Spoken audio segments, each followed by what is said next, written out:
Sel adalah unit fungsi terkecil dari organisme. Ada berbagai macam jenis sel dan semuanya memiliki 3 kesamaan.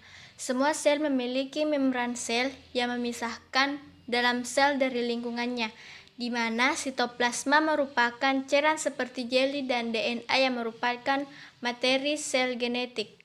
Ada 2 kategori besar sel. Yang pertama itu sel eukariotik adalah sel kompleks yang ditemukan pada tumbuhan dan hewan, di mana eukariotik memiliki organel-organel yang meliputi bagian inti, bagian khusus lainnya. Sedangkan yang kedua yaitu sel prokariotik adalah suatu sel yang tidak memiliki nukleus atau membran penutup organel tetapi memiliki materi genetik yang juga tidak terkandung dalam inti sel.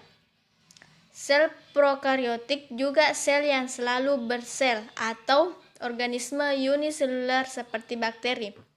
Jadi, organel adalah suatu organ yang kecil yang terdapat pada bagian khusus dari sel yang memiliki pekerjaan yang unik untuk dilakukan.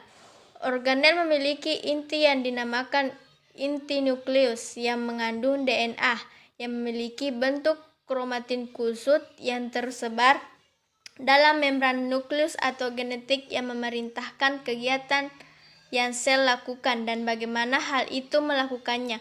Ketika sel siap untuk membelah, maka DNA menjadi satu membentuk struktur yang dikenal sebagai kromosom. Inti juga mengandung nukleus yang merupakan struktur di mana ribosom akan dibuat. Setelah ribosom meninggalkan inti, ribosom akan mensintesis atau membuat protein. Di luar inti ribosom dan sisa organel melayang di sitoplasma yang merupakan substansi seperti jeli.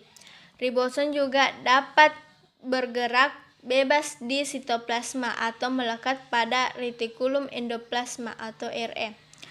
Retikulum endoplasma adalah membran tertutup untuk mengangkut bahan seperti protein yang disintesis oleh ribosom.